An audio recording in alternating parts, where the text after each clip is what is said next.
Fearful Encounters with Ghosts of Christmas Past. The snow fell quietly that Christmas Eve, blanketing the small town in a deceptive calm. The streets were empty, save for the occasional flicker of Christmas lights that adorned the houses. Inside one of those homes, a man named Daniel sat alone, nursing a glass of whiskey by the fire. The holidays had always been a source of pain for him, a reminder of the family he had lost and the mistakes he had made. He hated Christmas, and this year, he had decided to spend it in solitude. But as the clock struck midnight, a chill swept through the room, extinguishing the fire in the hearth. Daniel shivered, his breath visible in the sudden cold.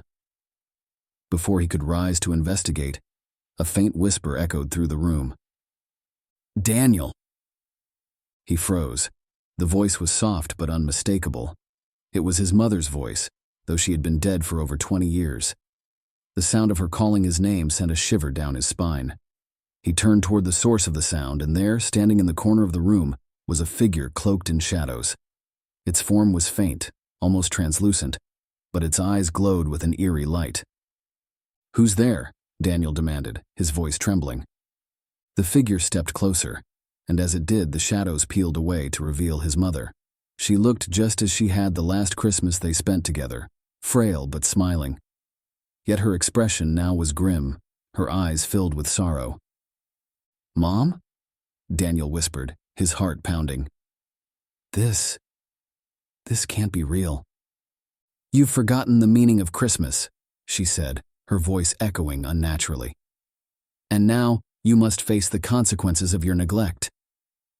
Before Daniel could respond, the room seemed to dissolve around him.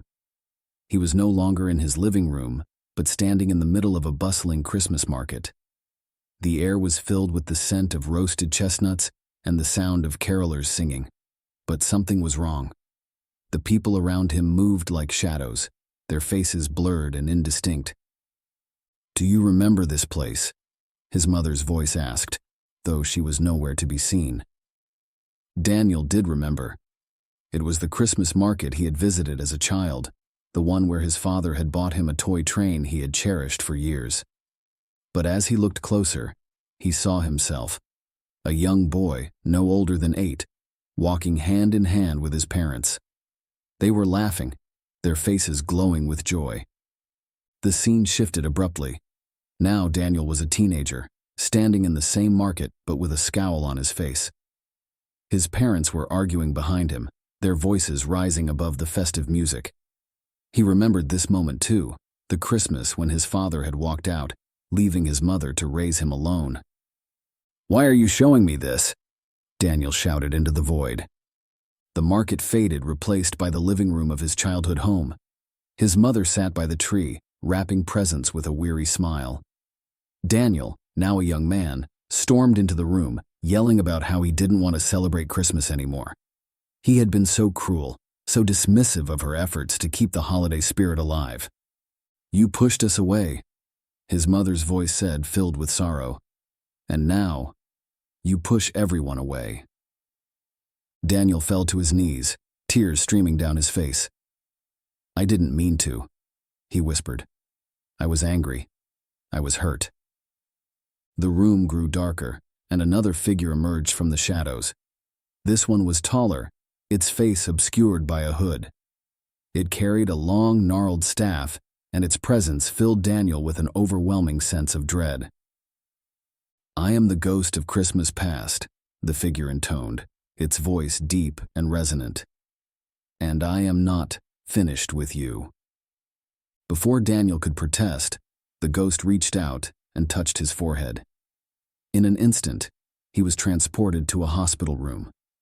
His mother lay in a bed, frail and pale, her breathing shallow. Daniel stood by the door, too afraid to approach. He had been too late to say goodbye, too consumed by his own pain to be there for her when she needed him most. "No!" Daniel screamed. "Please, take me back!" The ghost said nothing, its glowing eyes fixed on him. The scene shifted again, this time to a graveyard. Daniel stood before his mother's grave, the snow falling heavily around him. He was alone, just as he had been every Christmas since her death. "You cannot change the past," the ghost said, its voice echoing in the cold air. But you can choose how to live the future. With that, the ghost vanished, and Daniel found himself back in his living room. The fire had reignited, casting a warm glow over the room. But Daniel felt no comfort. The visions he had seen haunted him, a stark reminder of the pain he had caused and the love he had lost. For the first time in years, Daniel wept. He wept for his mother, for his father, and for the boy he had once been. And as the first light of Christmas morning broke through the window, he made a vow to honor his mother's memory, to embrace the spirit of Christmas, and to never again let his past define his future. But as he rose to his feet, a faint whisper echoed through the room once more. "Remember, Daniel, I'll be watching."